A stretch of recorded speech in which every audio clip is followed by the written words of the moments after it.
All India Plastics Manufacturers. चलो thank you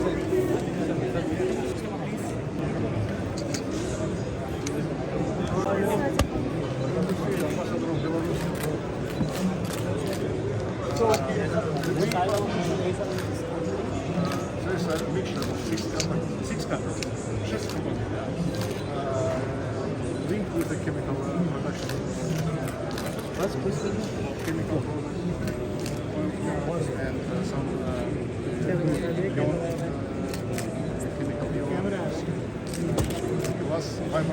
fiberglass. No, fertilizer not here. In 5 days, it will be a huge event here. We will bring huge delegation, including fertilizer production. It will be commission between my minister and Minister of Industry and Commerce. Congratulations, have a good opportunity. Thank you for the appointment. હું હિરેન ગોસલિયા છું સાહેબ, તમે પધારો. આ Saudi અરેબિયાની company છે કેમેનોલ, methanol બનાવે છે. ઇન્ડિયામાં બહુ અછત છે. मेथनॉल बनाते हैं और डीमेप बनाते हैं जो फार्मा में कोरोना के time.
Various customer-centric initiatives, 50 lakh additional connections. Gujarati બોલવાવાળો મળે છે પણ સાહેબ આપણે અમદાવાદમાં જ આપણે ગુજરાતમાં જ ઇન્ડસ્ટ્રી બનાવી તો ગુજરાતી જ હોય ને સાહેબ. Welcome sir. આખી હિસ્ટ્રી ચાલુ કરી છે જ્યારથી આપણે ચાલુ કર્યું ત્યારથી લઈને આજ સુધી પૂરા 40 વર્ષની હિસ્ટ્રી કેપ્ચર કરી છે. અને રિસાયકલિંગ વુડન સબસ્ટિટ્યૂટ આપણે બધું આવ્યું છે એ બધું કર્યું સાહેબ. આપણે 5 મિલિયન બોટલ રિસાયકલ કરી, 5 million bottle, largest in the world. પણ આપણે શાંતિથી કામ કરીએ ગુજરાતીની જેમ કે ભાઈ આપણું કામ કરો ને ભાઈ, છોડો ને.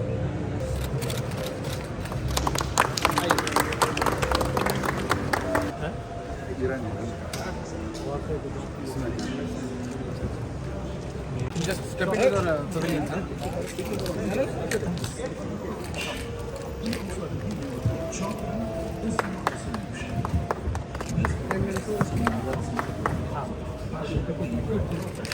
Thank you, sir.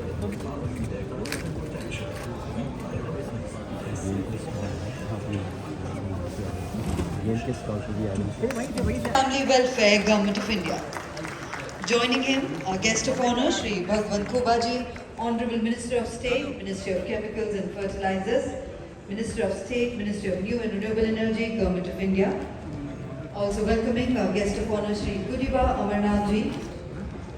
We welcome Shri Arun Baroka ji, Secretary, Chemicals and Petrochemicals, Ministry of Chemicals and Fertilizers, Government of India. Director, Reliance Industries Limited. We welcome Dr. Detlef Kratz, President seated.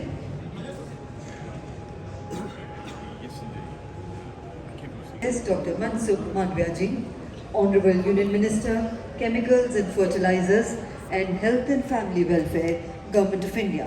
Minister of State, Ministry of New and Renewable Energy, Government of India. Shri Gurivada of Industries, Infrastructure, IT and Electronics, Government of Andhra Pradesh. Eminent dignitaries on the stage, special invitees, senior government officials, distinguished delegates both from abroad and India, respected members of the press and media, ladies and gentlemen. I have the proud privilege to CHEM 2022, the Vision 2030 Chemicals and Petrochemicals Build India, which is being jointly organized by Department of Chemicals and Petrochemicals, the Federation of Indian Chamber of Commerce and Industry. Tremendous potential and supportive government policy for sustainable growth in the sector, and will be a single platform for investors, both domestic and international, in a mutually beneficial way. And ladies and gentlemen, as is customary in our country, we begin every auspicious occasion and formally inaugurate the conference India CHEM 2022.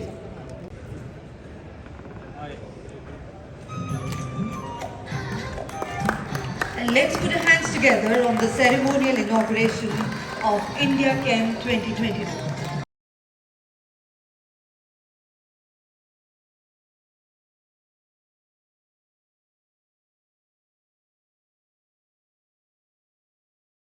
Thank you very much indeed, and a warm welcome to you, sir.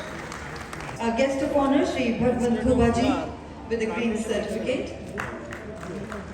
We now welcome our guest of honor, Shri, the Green Certificate, and we welcome. Good afternoon. Yeah. On the 75th anniversary year of Indian independence, as we celebrate Azadi Ka Amrit Mahotsav across the country, it is my pleasure to welcome you all to this India CHEM 2022. I am truly honored to welcome you, galaxy of industry stalwarts and policymakers, who's who of chemical sector this I can see right in front of me. And you have all played a key role in the resurgence of Indian chemical and petrochemical sector, not only in India, but in global arena. Let me extend my warm welcome to our chief guest, Dr. Mansukh Mandaviya ji, Honorable Minister of Health and Family Welfare, Chemical and Fertilizers, Government of India. Sir, under your able leadership and dynamic leadership, our industry is charting a rapid growth amid global economic challenges. Your vision, practical approach and initiative has enabled us to remain focused and to become self-reliant in chemical and petrochemical products. Let's give him a big hand. You have been a constant inspiration to our industry. Your problem-solving approach has been a great support to us. And every time we meet, he asks us what is your and what exactly I can do. So thank you very much for this India CHEM 2022. We have among us Gudivada MNRE ji, Honorable Minister of Industries, Investment, Infrastructure, IT, Electronics, Government of Andhra Pradesh. We are privileged to have you here, sir, and we hope to get benefit from your thoughts and investment in Andhra Pradesh. Thank you, sir. We have our beloved Secretary, Arun Barokaji, Secretary, Department of Chemical and Petrochemical. We are very thankful to you for his unrelenting efforts and leadership skill. He has been in the ministry only for a few weeks, and he has really made a mark in the industry. So thank you very much. Welcome. Mr. Nikhil Meshwani, Executive Director, Reliance Industries, and I consider him is the most knowledgeable person in the industry. And he has been the forefront from the very beginning, and he has really made Indian petrochemical industry on a fast track growth. So, welcome.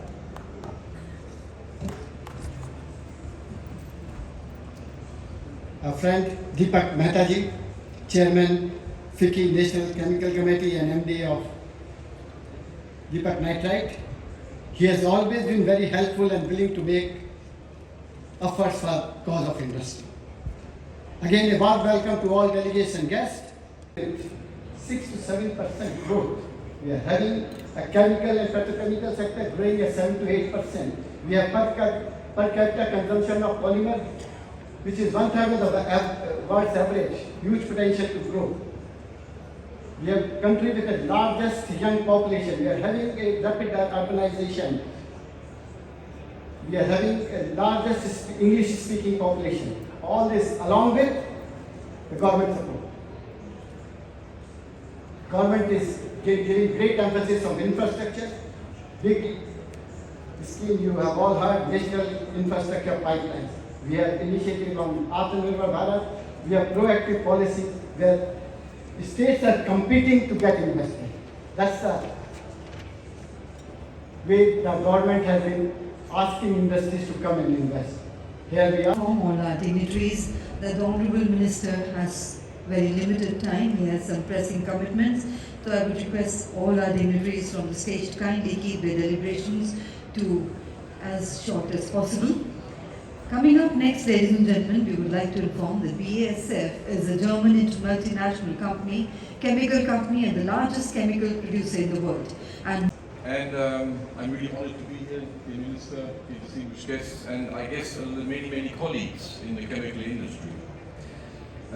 I don't think I'm telling you anything new that we are facing extremely challenging times nowadays. And I brought some slides along just to see if I can see them. Are they on the screen? Here they are. As a first slide, I've chosen a visual that I think depicts what it's all about. It's two hands holding our very valuable planet. And the hands actually are our hands. I mean, we as human beings have a lot to do with changing this ecosystem. But at the same hand, and maybe the flip side of the coin, is it's also in our hands through innovation and research to find solutions for the future. And it's also about connectivity, because connecting knowledge across the globe, across regions, is going to be part of the solution. And I'll come to that in a moment. The ultimate thing that we want to do is work on a sustainable future. And also you, in your branding, corporate branding, will have similar targets. But how is this going to happen? And what are we actually doing to achieve this? And for BASF, at least there are distinct targets. And you'll hear a little bit more about BASF. I'm sorry for that. I use BASF as a proxy for the chemical industry here because we are global. We have a huge portfolio of chemicals. And that's why I think it serves as a proxy. And to make this tangible, we've actually clustered our strategic goals of sustainability into 3 pillars. You see them here. They are all underpinned by distinct actual targets. It's not just wishful thinking, there are numbers behind this. And let me just guide you through these. So let's start with the greenhouse gas emissions. I think we all tend to have net zero greenhouse gas goals, be it in 2050, be it in 2070, be it in 2035. But are they achievable? I mean, can you truly imagine a world in 2050 where not a single ton of greenhouse gas, CO2, is emitted? And we are still feeding the population that is growing. We are still making the many chemistries that we need. If I had asked you to raise your hands, do you believe it? I wonder how many people would say, yep, that's going to come. 2050 is easy. Let's look at 2030. And that's much more tangible. And if you look at the number that is written here for BASF, 25% reduction of our greenhouse gas goals, what does that actually mean? Today we have 22 million tons. That's already quite a lot, scope 1 and 2 emissions. 25% is 6 million tons less in 8 years. It's not quite right, because we also want to grow. We actually need to halve the 20 million to 10. That means our specific carbon footprint goes from 0.6 tons of CO2 per ton of product to 0.3. That's next to nothing.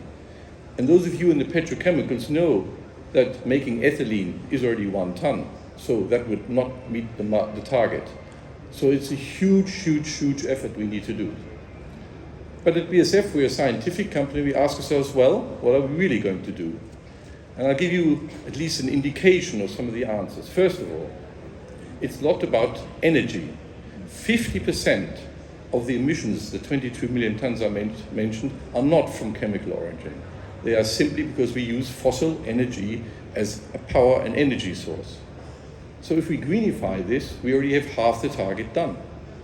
So it's an energy topic. We will complement this obviously with CO2-free technologies and even CO2 sequestration. But that's in the midterm. On the long term, That's exactly what we need to do. Let me move to the second pillar. It sounds so easy on paper to do a circular economy. I mean, it's a nice pictorial here, but it's highly complex. It's disruptive. Consider that industries now move together. A waste stream of one industry is becoming a raw material of another. That's completely new. Actually, the word waste does not exist in a circular economy. That means it's only raw material. But it means we have to completely reconsider the value chain, not only logistically, but technically, because we force new interfaces and new partnerships. And I like it that chemistry will play a role. Steel and chemistry, refining and chemistry, mobility and chemistry, waste management and chemistry. They all will come together. And that's very disruptive. And the last one.